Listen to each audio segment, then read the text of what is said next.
ரீனா, எங்க நம்ம கிறிஸ்டியை காணோம்? அவளா? ஒரே நிமிஷம். ஹலோ கிறிஸ்டி, நம்ம வீட்டுக்கு சாண்டே ஆண்டியும் அவங்க பொண்ணு சிந்தியாவும் வந்திருக்காங்க. சீக்கிரமா ஆகுவா. என்ன ரீனா, வீட்டுக்குள்ள இருக்க கிறிஸ்டியை ஃபோன் பண்ணி கூப்பிடுற?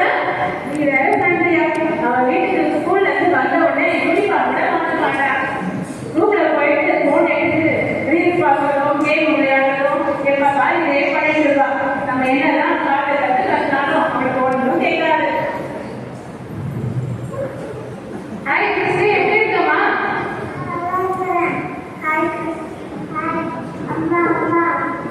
என்ன சொல்லு.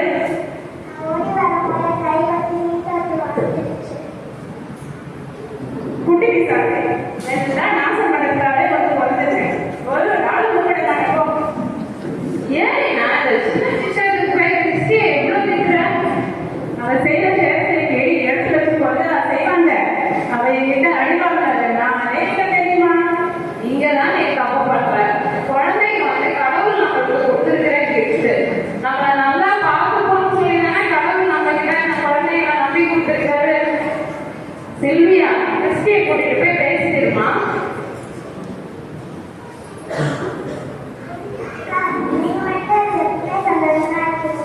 ஆண்டவரோடு இணைந்து என்றும் மகிழுங்கள். டெய்லியும் ப்ரேயர் பண்றேன். பெரியவங்க பேச்சை ரிப்பீட் பண்ணல. சொன்ன வேலையை நான் செஞ்சிருவேன். ஏற்ற பாடங்களையா நான் சந்தோஷமா இருக்கேன். நான் தப்புக்கெல்லாம் எனக்கு அட்வைஸ் கிடைச்சிருக்கு. ஆனா அதோட அட்வைஸ் வந்து அதுல இருந்து எதிர்த்து இருக்கு. ஆமா, நீ எப்படி கேட்கிற?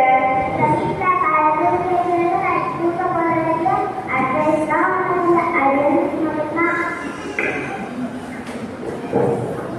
பாத்தியா கிறிஸ்டி செல்வியா கிட்ட எவ்வளவு வருத்தப்பட்டு சொல்லிட்டு இருக்கா. நீ கிறிஸ்டிக்கு ஆசையா பேசிட்டே இல்லையா? அவளை டச் பண்ணிட்டே இல்லையா? நம்ம செய்யற வேலைக்கு ஆசீர்வாதம் தான் கேடு. இங்கதான் நீ தப்பு பண்ற. குழந்தைங்களுக்கு நம்ம வெறும் கேப்டேக்கர்ஸ் தான். இது என்னோட பையன், இது என்னோட பொண்ணு உரிமை கொள்றதுக்கு ஒன்றும் இல்லை. நம்ம